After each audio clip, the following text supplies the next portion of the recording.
দক্ষিণ কলকাতা বা দক্ষিণ শহরতলির দিক থেকে যারা সল্টলেক সেক্টর 5 বা সল্টলেকের অন্যান্য জায়গা অথবা উল্টোডাঙার দিকে চলে যাবেন, তাদের বোঝার সুবিধার জন্য ইতিমধ্যেই ট্রাফিক পুলিশ বেশ কিছু ডাইভারশন সাইনেজ ব্যবহার করছে।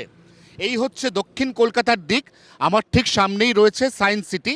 সায়েন্স সিটির দিক থেকে বাইপাস ধরে যে সমস্ত গাড়ি এই দিকে অর্থাৎ উল্টোডাঙার দিকে আসছে, তাদের ক্ষেত্রে যারা যারা চিংড়িঘাটার ফ্লাইওভার ধরবে তাদের জন্য এই রাস্তার মধ্যে একটা লেন আড়াআড়িভাবে ভাগ করে দেওয়া হয়েছে।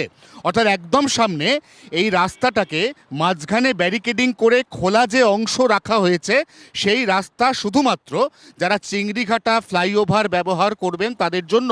লেখাও আছে চিংড়িঘাটা ফ্লাইওভার অনলি। এবং সেক্ষেত্রে যদি আপনি চিংড়িঘাটা ফ্লাইওভারের বদলে এখানে উত্তর দিকে অন্য কোনো জায়গায় যেতে চান, তাহলে আর এই অংশে বাইপাস আপনাকে ব্যবহার করতে দেওয়া হবে না এবং সেক্ষেত্রে আপনাকে ব্যবহার করতে হবে বিকল্প রাস্তা। আমরা জানি যে ইতিমধ্যে কেএমআরসিএল বা আরভিএনএল তারা এই যে মেট্রোর লিফটেড করিডোর, এই করিডোরের পাশের একটি নতুন রাস্তা তৈরি করে দিয়েছে। এখানে ট্রাফিক ডাইভারশনের বোর্ড ইতিমধ্যেই বসে গিয়েছে এবং সেই গাড়িগুলি ওই নতুন রাস্তা দিয়ে চলছে।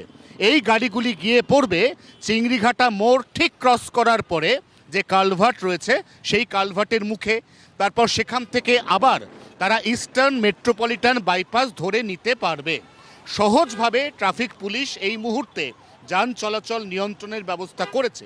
আমরা বিপরীত প্রান্তে দেখছি ঝাঁকে ঝাঁকে গাড়ি, কাতারে কাতারে গাড়ি, তার মধ্যে বাস রয়েছে, ভারী পণ্যবাহী গাড়ি রয়েছে।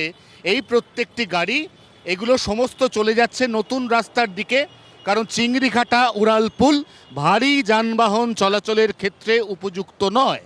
এক্ষেত্রে বাস চলেছে বিকল্প নতুন রাস্তা দিয়ে, আর অন্যান্য প্রাইভেট গাড়ি যা চলে যাবে সেক্টর 5, যারা ব্যবহার করতে চাইছেন চিংড়িঘাটা ফ্লাইওভার, তাদের জন্য এখানে অল্টারনেটিভ রুটের এই ব্যবস্থা।